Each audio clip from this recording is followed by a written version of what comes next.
18वीं लोकसभा के लिए बीजेपी सांसद ओम बिरला अध्यक्ष चुन लिए गए हैं, लेकिन अभी भी लोकसभा के डिप्टी स्पीकर यानी उपसभापति पद को लेकर राजनीति गर्म है।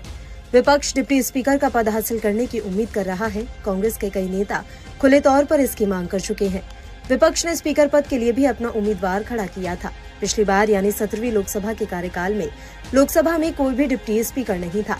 हालांकि 16वीं लोकसभा के कार्यकाल में बीजेपी के सहयोगी AIDMK के MB थम्बीदुरई डिप्टी स्पीकर बनाए गए थे। वहीं 1990 से 2014 तक लगातार उपसभापति का पद विपक्ष के पास रहा।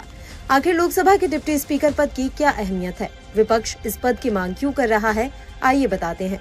विपक्ष डिप्टी स्पीकर के पद को लेकर दावा कर रहा है कि लोकतंत्र में डिप्टी स्पीकर का पद विपक्ष को मिलता रहा है। आखिर इसे लेकर संविधान क्या कहता है? सबसे पहले इसे समझ लेते हैं। डिप्टी स्पीकर पद को लेकर संविधान के आर्टिकल 95(1) में नियम है। इसके अनुसार अगर लोकसभा स्पीकर का पद खाली है तो ऐसे में डिप्टी स्पीकर अध्यक्ष के कर्तव्यों का पालन करता है। सदन की अध्यक्षता करते समय डिप्टी स्पीकर के पास अध्यक्ष के समान सामान्य शक्तियां होती हैं।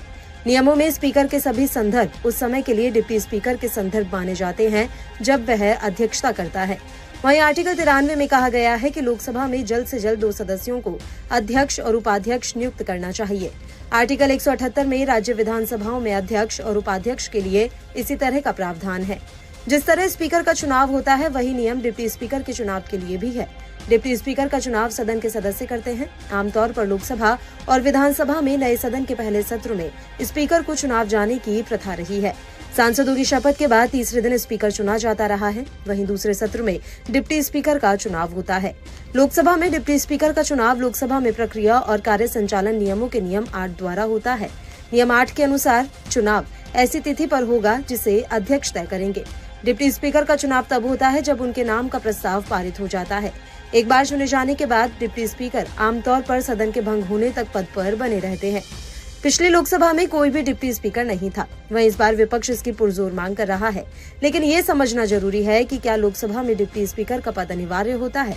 दरअसल संविधान में इस पद को लेकर कोई समय सीमा तय नहीं की गई है। यही वजह है कि सरकार डिप्टी स्पीकर की नियुक्ति को टालती रहती है। हालांकि जानकारों का कहना है कि आर्टिकल 93 और 178 में होगा और जितना जल्दी हो सके शब्द का इस्तेमाल किया गया है। ये बताता है कि लोकसभा में डिप्टी स्पीकर का पद न सिर्फ जरूरी है बल्कि इसकी नियुक्ति जल्द से जल्द होनी चाहिए। पक्ष डिप्टी स्पीकर को लेकर लगातार मांग कर रहा है। वहीं बीजेपी की तरफ से विपक्ष की इस मांग को बेबुनियाद बताया जा रहा है। लेकिन क्या वाकई डिप्टी स्पीकर का पद विपक्ष को देना जरूरी है? इसका जवाब नहीं है। ऐसा कोई नियम तो नहीं है, लेकिन आमतौर पर विपक्ष का डिप्टी स्पीकर बनाया जाता रहा है। उदाहरण के लिए कांग्रेस के नेतृत्व वाली मनमोहन सरकार के दोनों कार्यकालों में 2004 से 2009 और 2009 से 2014 तक डिप्टी स्पीकर का पद विपक्ष के पास रहा। इसके अलावा 1999 से 2004 तक जब अटल बिहारी वाजपेयी प्रधानमंत्री थे तब कांग्रेस की तरफ से डिप्टी स्पीकर बनाया गया था। कई सरकारें ऐसी भी रही हैं जब या तो डिप्टी स्पीकर नहीं बनाए गए और अगर बनाए गए तो अपने ही सहयोगी दलों के। 1952 से 1969 तक पहले 4 डिप्टी स्पीकर सत्तारूढ़ कांग्रेस से थे। AIADMK के थम्बीदुरई पहली बार 8वीं लोकसभा में उपसभापति बने थे।